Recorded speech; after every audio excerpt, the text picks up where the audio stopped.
जब भी डॉलर ऊपर जाता था तो उसकी तुलना प्रधानमंत्री की उम्र से की जाती थी। जब हमने 26 मई 2014 को सरकार छोड़ी तो $1 ₹58.65 का था। श्वेत पत्र नहीं है, ये काला ब्रश है। This is not a white paper, this is a black brush. और माननीय वित्त मंत्री जी की जो उत्तेजना है उसको पूरी तरह से प्रमाणित करती है। भारत का इतिहास, रविशंकर जी बैठ जाइए, अब सुनने की क्षमता रखिए, अब सुनने की क्षमता रखिए, बैठ जाइए। अरे ऐसे बीच में खड़े हो जाते हैं आप। अध्यक्ष जी, भारत का इतिहास 2014 में शुरू नहीं हुआ था। भारत का इतिहास वर्षों और दशकों पुराना इतिहास है। और अगर आप श्वेत पत्र लाना चाहते तो आपको श्वेत पत्र जुलाई 2014 में लेके आना था। मैं समझ सकता था कि आप श्वेत पत्र फरवरी 2015 में लाते, पर फरवरी और 2024 में श्वेत पत्र लाने का सिर्फ एक राजनीतिक उद्देश्य है। This is a political manifesto, this is not a white paper. मैं 2004 में जब यूपीए की सरकार बनी, जिसका नेतृत्व प्रधानमंत्री डॉक्टर मनमोहन सिंह जी और यूपीए की चेयरपर्सन श्रीमती सोनिया गांधी जी कर रहे थे, हमने ऐसे मूलभूत सुधार किए जिससे इस देश की जो नींव है, आर्थिक, सामाजिक, राजनीतिक नींव को हम लोगों ने मजबूत किया। सबसे पहला आरटीआई का कानून, सूचना का अधिकार, 130 करोड़ लोगों को सूचना का अधिकार दिया कि 10 रुपए की अर्जी देके आप नो ट्रांसलेशन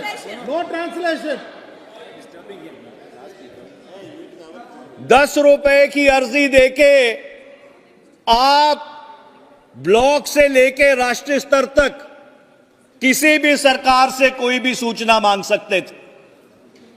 मैं दुर्भाग्यपूर्ण बात है और खेद के साथ यह बात कह रहा हूं कि 2014 से लेकर 2024 तक उस सूचना के अधिकार के किस तरह से परकच्छे उड़े, यह कहानी सबको मालूम है। दूसरी बड़ी उपलब्धि, मनरेगा का कानून। 2005 में जब यूपीए की सरकार मनरेगा का कानून लेके आई और हमने कानूनी तौर पर यह सुनिश्चित किया कि 100 दिन जिसको काम चाहिए उसको काम मिलेगा। मैं आपसे यह बात पूछना चाहता हूं, 2014 से लेकर 2024 तक आपने उस 100 के 101 दिन क्यों नहीं किए? आपने उस 100 का 101 दिन नहीं किया। हां, उस कानून को आप कोसते रहे और उस कानून की जो असलियत है उसके ऊपर मैं बाद में आऊंगा। तीसरा, निशुल्क शिक्षा का कानून कि 6 से लेकर 14 वर्ष तक पूरे देश में जात धर्म से ऊपर उठकर जिस बच्चे को शिक्षा चाहिए उसको निशुल्क शिक्षा दी जाएगी। और चाहे बड़े से बड़ा निजी स्कूल हो, चाहे कोई भी स्कूल हो, 25% जो सीटें थी वो आरक्षित की गई। जो इकोनॉमिकली वीकर सेक्शन, आर्थिक रूप से जो कमजोर परिवारों से आते थे। उसके बाद नेशनल फूड सिक्योरिटी एक्ट, इस देश के 77% के ऊपर गेहूं, चावल, मोटा दाना देने का काम किसने किया? यूपीए की सरकार ने किया। 5वां, आधार, जिसने मूलभूत आधार रखा, जिसके ऊपर जितना ढांचा बना हुआ है वो किसने शुरू किया?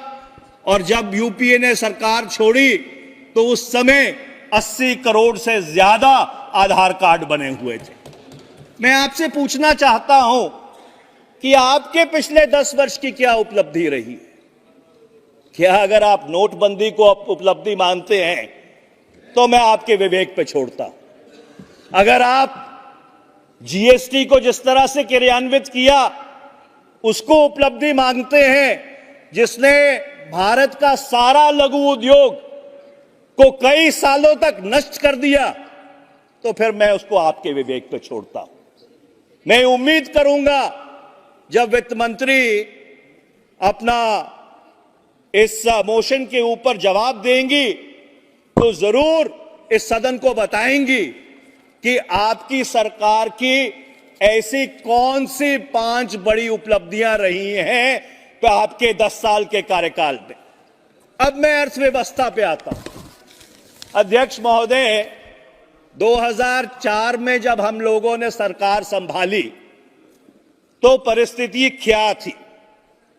2003-4 में जो फिस्कल डेफिसिट था वो 4.5% था।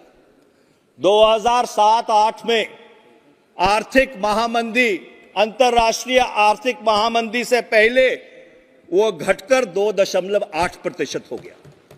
जो रेवेन्यू डेफिसिट था कि सरकार के राजस्व में जो कमी थी, मैं इसलिए बता रहा हूं, मैं पहले का भी बताऊंगा, अपना भी बताऊंगा और आपका भी बताऊंगा कि 2003-4 में जो रेवेन्यू डेफिसिट था वो 3.6% था। 2007-8 में वो घटकर 1.2% रह गया। जो सेविंग्स टू जीडीपी रेशो था कि जो आप बचत करते हैं जिससे अर्थव्यवस्था चलती है, वो 2003-4 में 29.8% था, जो 2006-7 तक बढ़कर 34% हो गया। जो इन्वेस्टमेंट टू जीडीपी रेशो था वो 2003-4 में 28.2% था, जो 2006-7 में बढ़कर 35.9% हो गया। 1998 से लेके जब 2004 तक आपकी सरकार रही, जो न्यूनतम समर्थन मूल्य था, एमएसपी थी, उसको आपने सिर्फ 30 रुपए से बढ़ाया था। 2004 से लेके 2008 तक वो जो न्यूनतम समर्थन मूल्य था वो 300 रुपए बढ़ा था, और 1998 से लेके 2004 से लेके 8 तक गिर के 5.12% रह गया। और जो अर्थव्यवस्था का है बढ़कर सबसे पहले बचत, फिर खपत, सेविंग्स, कंजम्पशन, फिर निवेश, इन्वेस्टमेंट, प्रोडक्शन और फिर रोजगार। अब इनकी जो कहानी है वो आंकड़े अपने आप बयान करेंगे। वर्ष 2013-14 में, जिसको आप कहते हैं कि भारत की अर्थव्यवस्था फ्रेजाइल 5 में पहुंच गई थी, अर्थव्यवस्था को लकुआ मार गया था, कई अलंकरण इस्तेमाल किए गए, रविशंकर प्रसाद जी को तो याद ही होगा। अब उसकी असलियत क्या है? 2013 में जो सेविंग्स टू जीडीपी रेशो था वो 34% था। 2022 में वो गिरकर 30% रह गया। जो प्राइवेट फाइनेंशियल कंजम्पशन एक्सपेंडिचर था वो 2013-14 में 60% था।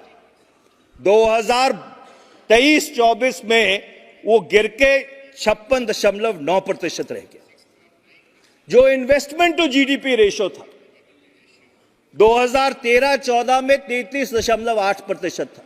और वित्त मंत्री जी, जो जवाब आपने 2 दिन पहले दिया है उसमें आपने इस बात को कबूला है कि वर्ष 2023-24 में वो गिर के 29.20% रह गया है। और इसका कारण ये है कि मैंने ये बात फाइनेंस बिल के दौरान भी कही थी कि पिछले जो 3 साल से कोविड के बाद आपका वित्तीय घाटा है जो 17-18 लाख करोड़ की रेंज में चल रहा है, वो प्राइवेट इन्वेस्टमेंट को क्राउड इन नहीं कर रहा है।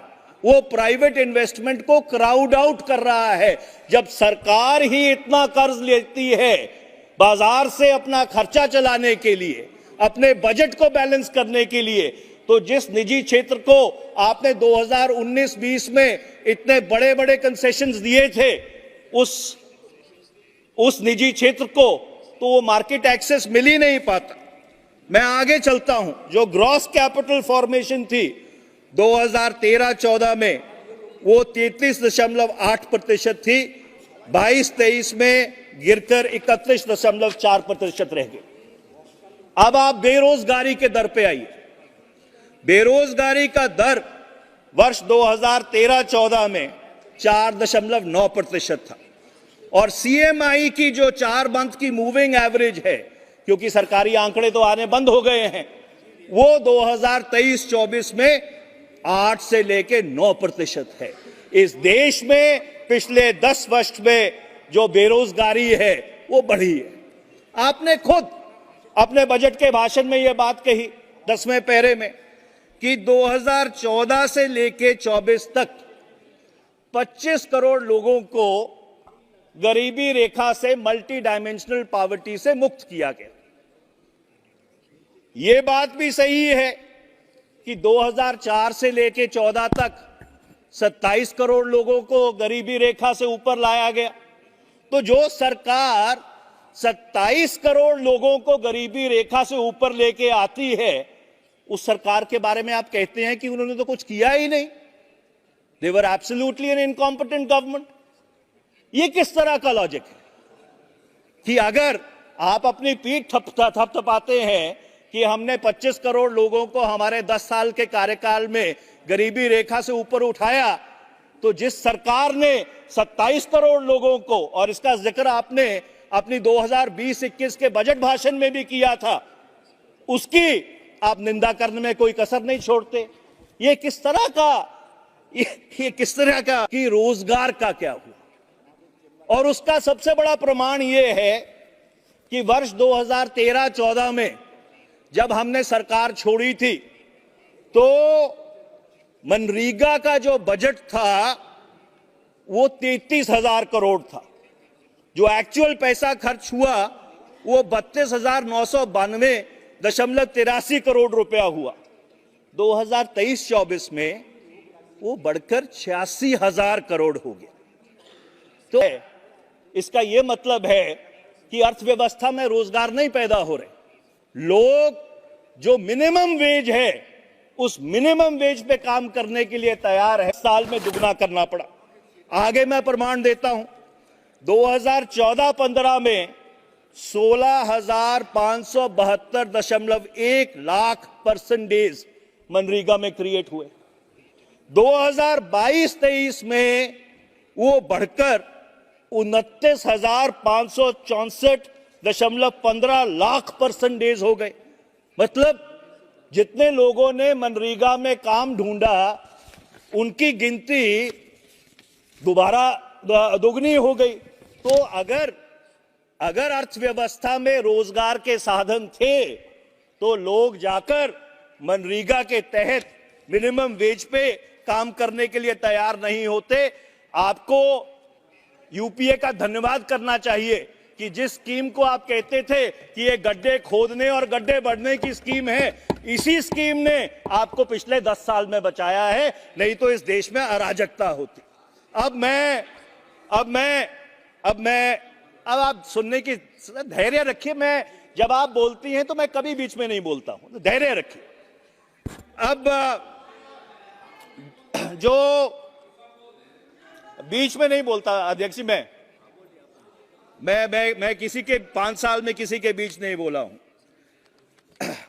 जो महंगाई दर था 2013-14 में वो 5.3% था। 2023-24 में वो बढ़कर 5.4% हो गया है। और आप कहती हैं कि हमारे जमाने में महंगाई बहुत थी और आपने अपने महंगाई के ऊपर नियंत्रण रखा है। पर हां, आपकी एक उपलब्धि मैं जरूर गिनाना चाहूंगा कि वर्ष 2013-14 में जो भारत की अर्थव्यवस्था थी वो 2.05 ट्रिलियन डॉलर की थी। It was a 2.05 trillion dollar economy. जो भारत सरकार का कर्जा था वो 55,87,149.33 लाख करोड़ था। वर्ष 2024 में वो अर्थव्यवस्था 3.75 ट्रिलियन की हो गई, पर जो कर्जा है भारत सरकार का वो 3 गुना बढ़ गया। And the total debt and liabilities of the government on 31st of March 2024 is 168,72,554.16 lakh crores। मतलब 10 साल में आपने 112,85,394.83 करोड़ का कर्जा पिछले 10 साल में लिया है। इसका यह मतलब है कि जो ज्यादा कर्जा लिया है, और उसका सबसे बड़ा प्रमाण यह है कि आपके बजट को जब आप ब्रेक डाउन करें, जो आप ही के आंकड़े हैं बाय द रूपी, तो जो सबसे बड़ा उसका कंपोनेंट है 28 पैसे का वो बोरोइंग्स है, और जो सबसे बड़ा आउटगो है 20 पैसे का वो आपकी क्या कहते हैं ब्याज की पेमेंट्स है, इंटरेस्ट पेमेंट्स है। तो ये जरूर आपकी उपलब्धि है कि भाई भारत के ऊपर आपने पिछले 10 वर्ष में 112,85,394.83 करोड़ का कर्जा बढ़ा दिया। अब मैं जीडीपी के ग्रोथ रेट पे आता हूं। वर्ष 2005 से लेकर 14 तक भारत की जो अर्थव्यवस्था थी क्यूमुलेटिवली वो 6.8% से बढ़ी, और 2015 से लेकर 2024 तक वो अर्थव्यवस्था 5.9% से बढ़ी।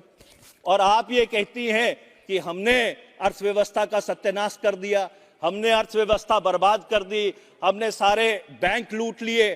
तो अगर ये सारी बात सही है वित्त मंत्री जी, तो ऐसा क्यों है कि जो हमारे 10 साल का कार्यकाल था उसमें अर्थव्यवस्था आपके 10 साल के कार्यकाल से ज्यादा बढ़ी? और ये दोनों जो आंकड़े हैं 2011-12 की प्राइसेस के ऊपर है, इसमें फर्क नहीं है कि 2004-5 की प्राइसेस के ऊपर कोई आंकड़ा है और 2011-12 की प्राइसेस के ऊपर कुछ आंकड़ा है। अब मैं आता हूं डॉलर के ऊपर।